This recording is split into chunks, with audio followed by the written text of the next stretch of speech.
Kia ora, I'm Keith Niwa, Rugby, Rugby, Rugby.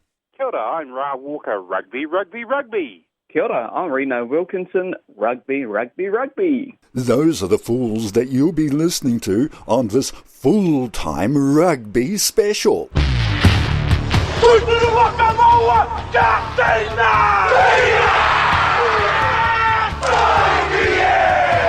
Getting straight into it right here on Full-Time. Right, boys, let us talk about Rugby, Rugby, Rugby. Boy, there were some great games over the weekend, Ralph. First off, we're going to start off with OBM. They had a huge win over YMP in the final there, Walker.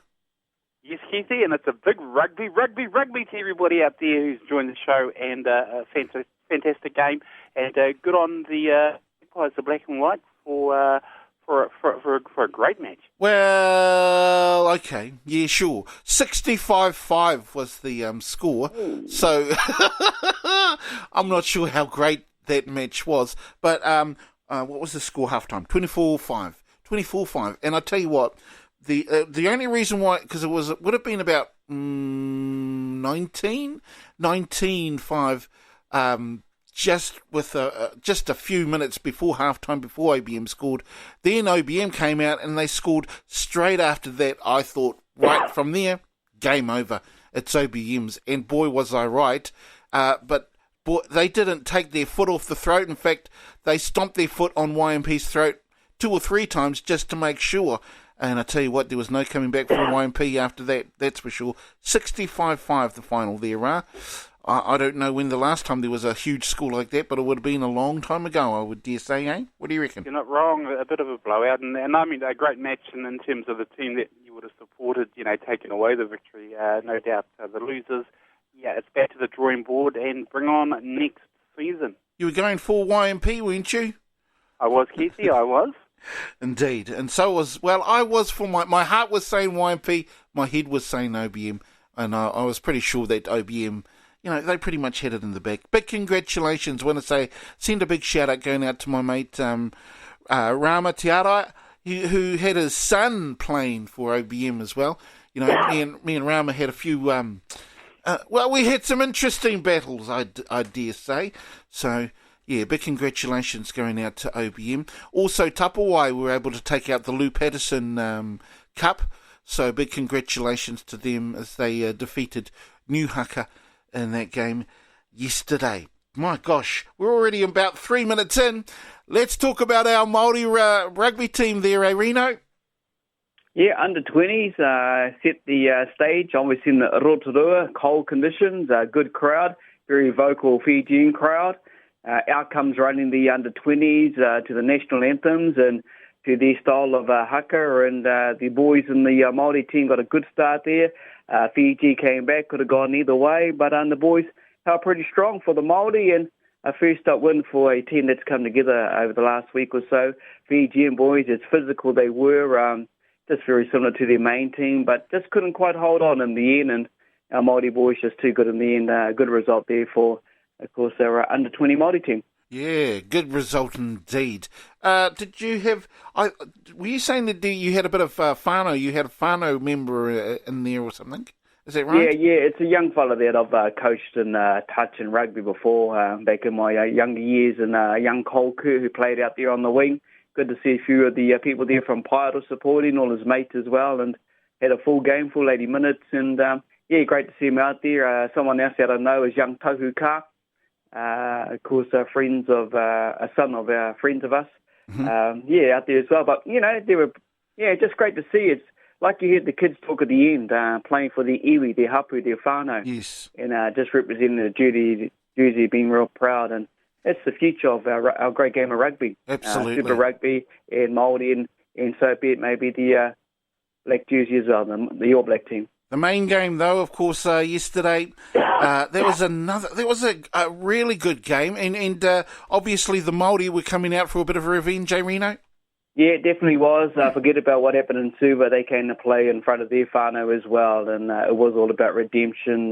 They got the better hand of the Fijian opponents. Again, that was really, really close. Could have gone either way, but they stepped up to the mark, and wanted to win a lot more hungrier than the Fijian boys. Although a new Fijian team, but they can still play footy. That was actually a really good game. I was quite impressed with Fiji myself, considering it was, there were quite a few newbies, and almost a new team in there. What did you reckon, Ra?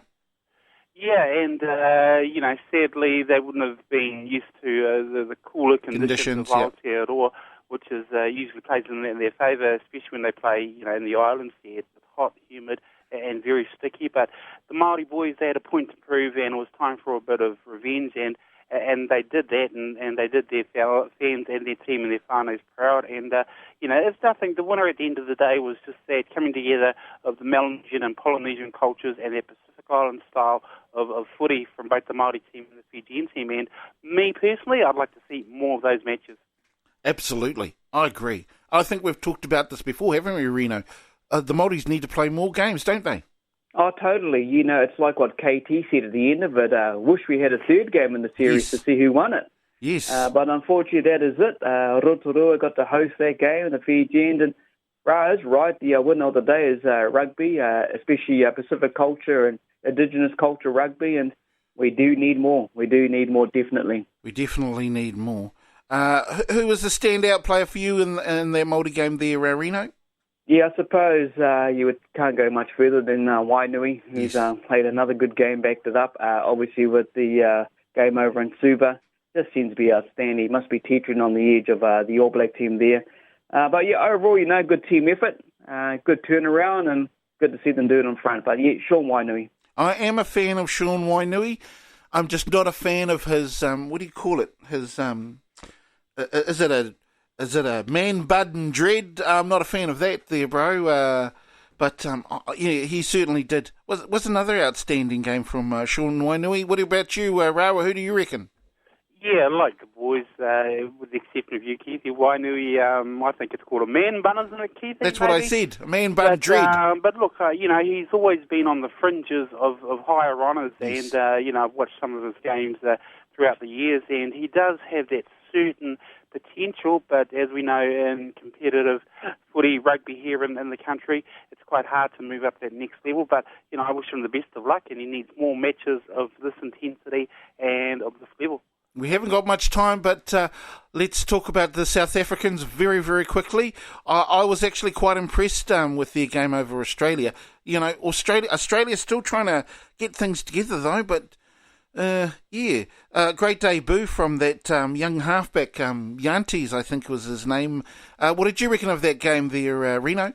Yeah, South Africa will show what they're coming to play in this Rugby Championship Series, especially in Wellington next week against the All Blacks. They are a good team. That halfback, where did he come from all of a sudden? Yes. He's like another image of Aaron Smith in some sense. Yeah. Just such an amazing player, strong. They are going to be a force. Big up front. The Lucy's are strong. The back line's devastating. So forget about that Super Rugby, how they didn't play that well. No, that's true. Haguatas had it all over that conference, but these guys are coming to play, and they showed it early this morning. And the Wallabies, it'll be like what Ravi said, well, where they're going to be, the old Wallabies won't be there at the World Cup. Well, the young halfback, I will tell you, though, I mean, what a debut for him. You know, I mean, because he was brand new to the scene, obviously the international scene, scored the first try, and he, in fact, I think he ended off with 2 tries in that game, eh? Yeah, definitely down the side there from the more ruck area, then just picked up. He saw his charge, you could see too, he was looking down there, and a little sneaky halfback try, but take nothing for granted. The Springboks have won in Wellington before, and we'll see what this weekend brings Saturday night. Oh, absolutely. I'm looking forward to that game. Should be a great game. Right, let's get down to the real crunching game, the one that we were really looking forward to. And boy, what a great game it was too, eh? The All Blacks up against the, I was about to say the Haguaris there, Ra, but against the Argentinian team. What did you reckon? Well, you could basically forget that it wasn't a Haguaris team, Keithy. I mean, the bulk of their players were made up from that awesome club team that did well in Super Rugby, but you couldn't take anything away from them. Playing at home is always a challenge. The men in black, they basically had a newish kind of a side, and there were a lot of young players in there that were stepping up to the plate, but a very close score, and it could have gone either way. And I think that would have been good if the Argentinians had one, especially in this World Cup year, because it'd be good for the ABs just to sort of rethink their technique and their style and to prepare themselves for the big one we want. But no, good on the Pumas. They shouldn't be a force to be taken lightly now, and I feel sorry for the other teams that are going to come up against them. It was hard because, the continuity wasn't really there, was it, Reno? That, this was basically a team of the Crusaders had most of their guys in there. I think there would have been more of a gelling team in there, but it was really difficult, I think, for the guys that were there. So many drop balls. They gave away a lot of penalties, the All Blacks. Very, very rusty. They always are first game up. What did you think about the game, Reno? Yeah, well, I suppose Steve Hansen early in the week said he was going to experiment with this game and see how the team goes. Look, when you take a look at some of the players who were debutants for the All Blacks, a proud moment for them. Yes. And coming through with their win at the end, holding on right to the last liner in the breakdown there, just showed the diversity of this team. As young as they were, they debuted, went out on the field, a proud moment doing the haka. You got to take credit and give it to the Pumas because they turned up to play. Most of them, 13 of them, were the Hagawatis that played together, all Super Rugby. The combinations we saw broke down. We saw so many uncharacteristic mistakes by the All Blacks. But a win is a win, is a cliche what most would say. Yep. A win is a win. It doesn't matter how it happens. It's an ugly win. Yes, it is. An ugly win. But Steve Hansen got to see an experiment with some of these young guys. Sevu Reece is an example. Young Jacobson, who just tackles his heart out. Got to see Sam Cane back in the black jersey, captain as well. Also the likes of Dane Coles, how good he can be, finally back out there. And a different All Black front row at times. Things were changed. This wasn't a continuity, but it's an ugly win. And for, of course, Shag, the big games this coming Saturday in Wellington. So good on the young ones getting their debuts. He'll be pretty happy with it. And very hard, mate, very hard to win over there in Argentina. And this Argentinian team, they're going to be a force come September World Cup. So Shag will be happy with that? I mean, you reckon there, Reno? Shag will be happy as a happy man? He's pretty happy with it overall. Obviously, it's working, and he knows that rugby and the combinations. Look, some of these players haven't played rugby for a little while. When you take a look at the majority at four-pack, a good bulk of that was Chiefs players. Things are tough out there for them. But to win over there in front of that crowd, what a stadium to be sitting in, especially when the Argentinians just about on your try line. It was unfortunately they lost a couple of balls there, 3 times I think it was. They could have scored, but really it come down to Brody Retallick, the intercept try, and we got the points in the end. We also had a number of turnovers, not just a number of turnovers. There were a lot of drop balls as well. Gave away a lot of penalties. New Zealand, and this is the thing, they didn't have a lot of the possession. I think Argentina had most of the possession throughout the game. But, we're still able to come up trumps with the win, and an ugly win. I guess that's one thing you can... there are a number of positives, as Reno has said, isn't there, Ra?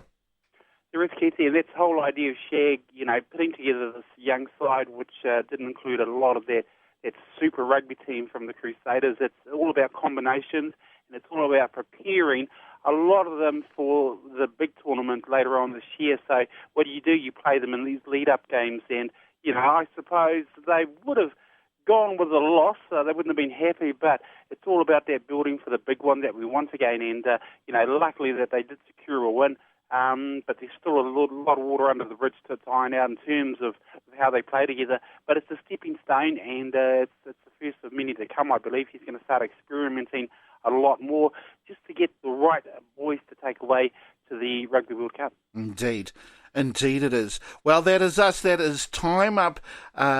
Thank you, boys. That is us here on Fulltime. Don't forget, check out our Facebook page, Fulltime Facebook page. Go and check that out. We're also on Spreaker, on YouTube as well.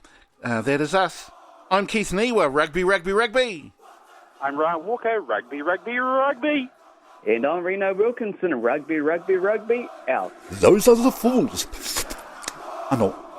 Those are the fools on this Rugby World Cup Full-Time Special.